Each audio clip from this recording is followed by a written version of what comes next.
Just figure it out. Standing in downtown Seattle, Layla Farage says the recent election did not change much. Huge drug problem we have, and nobody's addressing it. The restaurant owner says she'd like the Seattle Council's new public safety chair to take a look. Just come walk around, not just for one day, few days. He needs to come and assess the situation. What are your top 4 priorities for 24? You know, the top priority is addressing this permissive environment that's come out, that's been enabled in our city. Bob Kettle says he's been meeting with police to mend fences amidst some stiff headwinds and a hiring incentive program that has not made a dent yet. So how do you get more cops in Seattle? I will tell you, you can talk about incentives and the like, but first thing is leadership. Seattle police say overall crime is down 9% in a year, property and violent crime too. But homicides and gun violence have skyrocketed. Since 2017, Seattle's population has grown by nearly 80,000 people, but police staffing has gone the other direction, down 377 officers. And Seattle Fire has more than 125 vacancies as the rate of OD calls and encampment fires have soared. Why doesn't this city treat fentanyl like it did COVID? We cannot succeed in public safety if we don't succeed in public health. Oregon just declared a state of emergency in downtown Portland. Do you think that needs to happen here? No, we're just going to do our jobs. Kettle says that could mean taking a harder line on graffiti and nuisance properties. What's the timeline for actual progress? We can go quicker in some areas, like potentially with ordinances. People are fed up.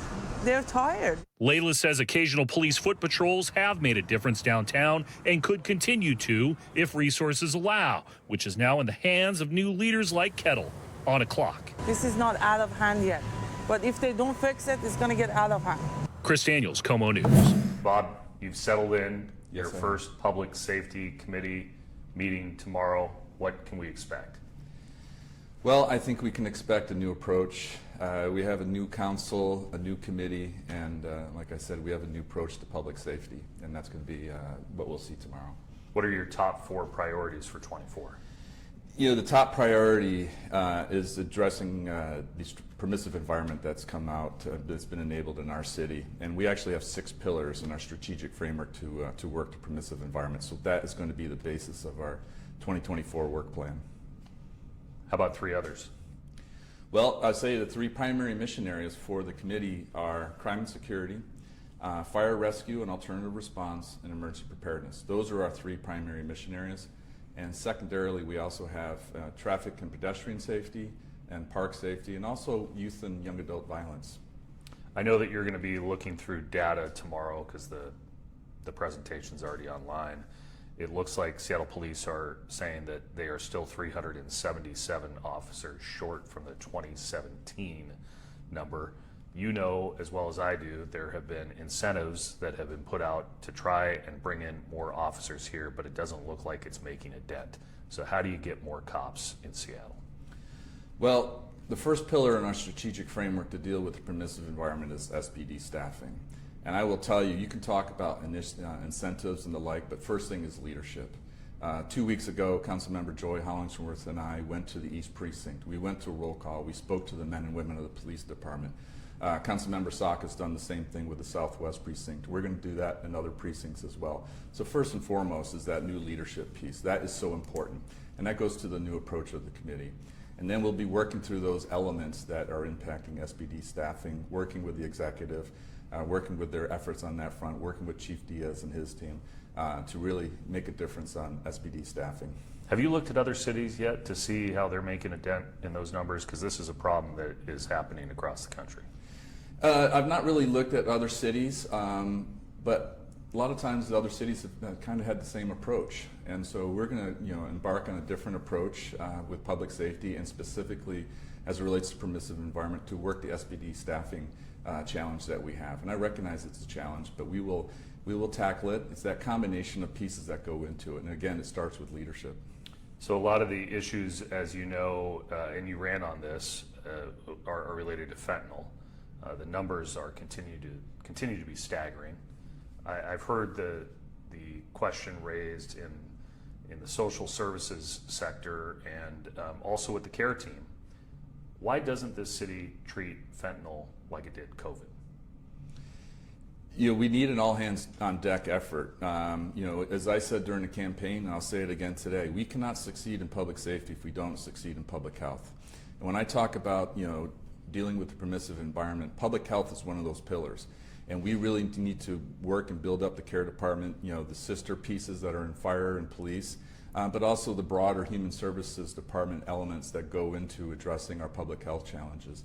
And importantly, too, we as a city, one Seattle city, need to work with the county and the state for their roles in this too, because as you know, King County is responsible for public health.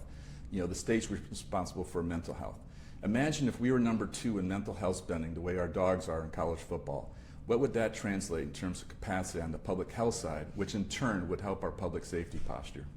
Oregon just declared a state of emergency in downtown Portland. Do you think that needs to happen here? No, we're just going to do our jobs. That's what we're going to do. Like I said, we have a new approach. We have our strategic framework. It's got 6 pillars to it. We're going to step out on all 6 pillars. We're going to partner with the executive in a One Seattle way, and we're going to tackle it. But you know what? This is also an all-hands-on-deck effort. It's not just the legislative department or the executive. What we need is the neighborhoods, the community councils, the organizations that also work on our streets, those that work graffiti or vacant properties and the buildings and the like. We need an all-hands-on-deck approach from all parts of the city with all elements of the city, those organizations that are on the street working public safety. We all need to do this, and we need to be walking in the same direction. And that's part of what we're looking to do with the community, is to help that process of moving our city in the direction to address this problem. So these are tricky times when dealing with public safety at a time when the mayor has claimed there's going to be a massive budget shortfall, and a big reason why is because of the anticipated labor increases, particularly with the Guild and with city workers and people who deserve to get raises. So Seattle police are short-staffed. Fire is actually understaffed as well, with 125 open positions. The care team would like to expand. How do you expand a care team at a time when there's a potential budget crisis looming? Well, first things first is we have to create the safe base. If we don't create the safe base for our families, and importantly for your question, the businesses, we don't really bring downtown back the way we want. In terms of activating downtown, it all starts with a safe base. It's not just the businesses, by the way, it's our transport systems. We have to be able to safely, go on our public buses or other transport systems to get downtown. That is the key. Once we create that safe base, settle things out, build up the revenue, things will get into an even keel. I recognize we do have some serious budget challenges, but we have to create that safe base on the public safety front, and that will enable the businesses and the other elements to start falling in place. You know this as well as I do as a downtown representative. The Downtown Seattle Association has been pushing this 3rd Avenue vision for like 5 years now. There's been some seed money given to it, but they'd like to create trees and pedestrian walkways and lights and brighten up that corridor as a way to increase public safety. Is that something that can be done given the budget challenge? Yes, I think it can be done. The first priority, though, is creating that safe base. These other pieces, addressing the permissive environment comes first. We have to work those pieces. We can't have a situation where we're having a whack-a-mole where things just move around. We need to build up the capacity. This is what that goes to in terms of what the county and the state are doing in terms of public safety and public health and mental health as well. We need to build up that capacity, because otherwise we're just shifting things around. So that's got to be the first piece. But once we look and address that, then we look to build these other parts like the 3rd Avenue project that you're talking about. It just seems like it would be more cost managed, that issue would be easier for the city to afford than hiring a bunch of cops. No? First and foremost, number one thing related to the permissive environment is the total, as you know, the loss of all these officers, hundreds of officers. We need to get that back. That is the number one priority in terms of dealing with the permissive environment. So that is job one. And there's different things that play into it. I mentioned the leadership point. You mentioned the SPA contract, but there's other elements as well that we need to dig in partnership with the mayor and his team and Chief Diaz and his team to move that piece forward. So that is job one. What do you do about the fire department, given that they're going to present tomorrow that there are 125 open positions there, and they appear to be short-staffed as well? That's a difficult piece, no doubt. But we need to. One of the things that, in talking to the union, Local 27, talking to Chief Scoggins, is that we need to have that that positive environment for the fire department. You know, too often in terms of what we're dealing with now, they've had difficult circumstances in which they're looking to do their job. And so in terms of, you know, the morale and, you know, the working conditions of the fire department, it's all intertwined. And so if we work this public safety, the safe base is important for a fire as well. And then partnering on the public health piece, you know, to work that, because that's really a big driver in the fire department's op tempo. We really need to, you know, have, again, all hands on deck in this case with the care department, other elements in terms of, so that the burden just doesn't fall on the fire department, because it is a major issue, the op tempo, and that really goes to the burnout and those kind of questions that we have. That makes it that much harder on top of the staffing shortages that may exist. And they're also dealing with, again, according to some of these stats that are going to be released officially tomorrow, homeless-related fires have grown exponentially in the last 3 or 4 years. It wasn't a record last year, but still extremely high. There are people who obviously counter and say, hey, the reason why people are on the street is there's not enough housing. But that the number of homeless-related fires is a public safety issue. How do you turn that number around? It is a major issue, and we dealt with that in the East Greenbelt above the hillside. I mean, we had constant fires, and they were basically burning medical waste and a lot of times in terms of the litter picks that were happening in the East Greenbelt and there McLean Park on the east side of Queen Anne. So that is, I'm well aware of those issues, and it's a very important piece. You know, and part of this is that you mentioned housing, but in terms of the briefings that I've received since becoming a council member, you know, a little over half have some type of disability. Over a third, this is all minimums by the way, over a third have, you know, some type of behavioral health challenge. And then on top of that, nearly a third have addiction challenges.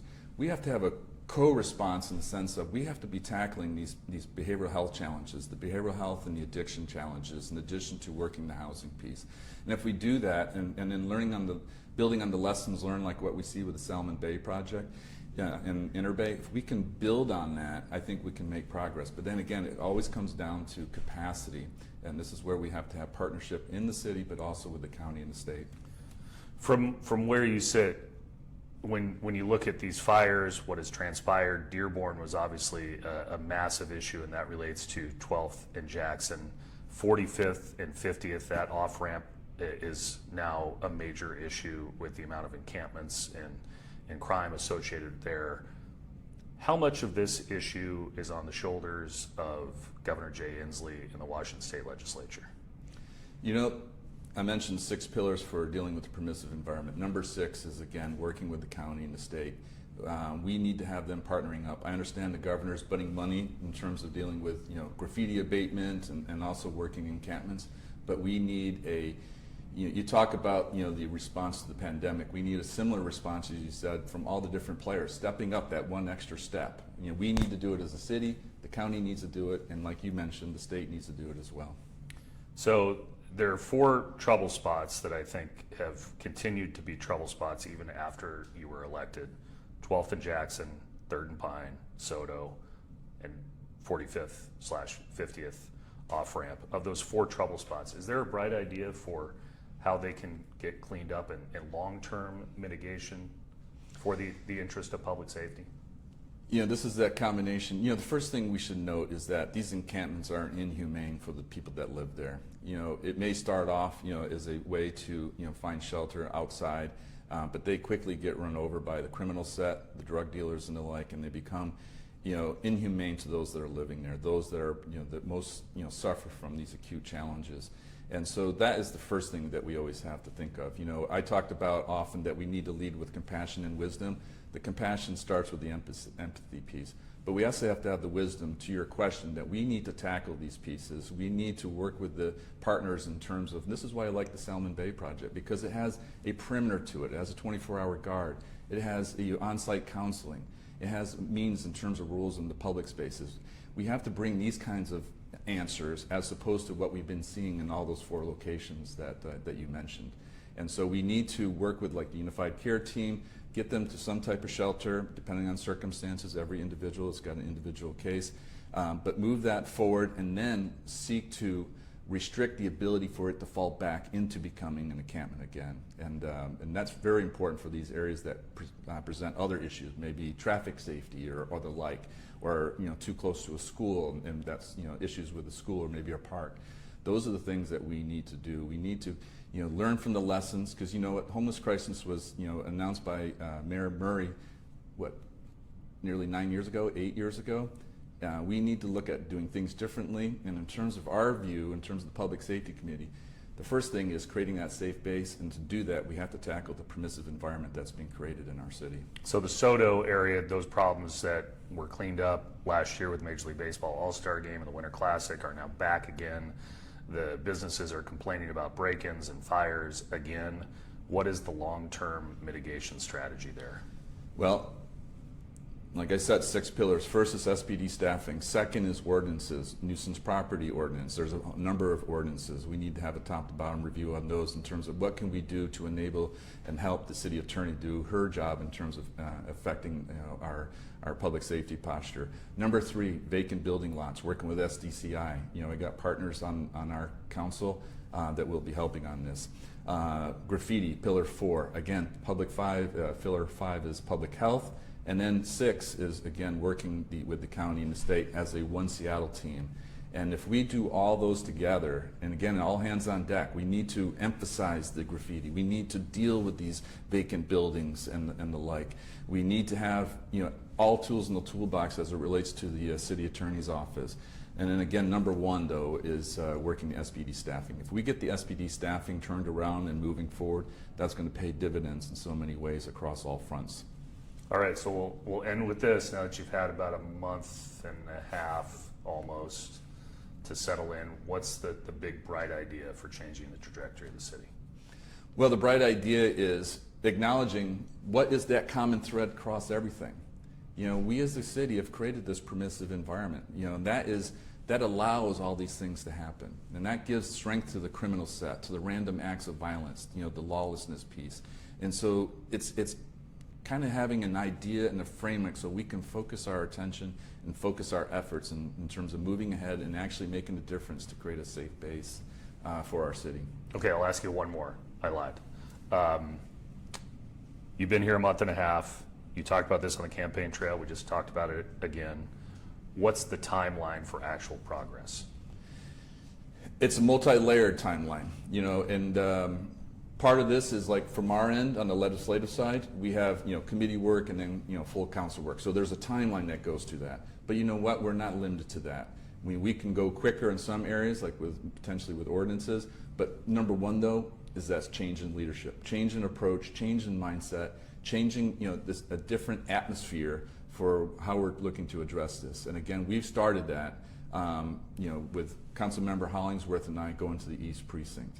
Councilmember Saka going to the Southwest Precinct, and just getting out and about and engaging with all the different entities, all the stakeholders that have a play in this.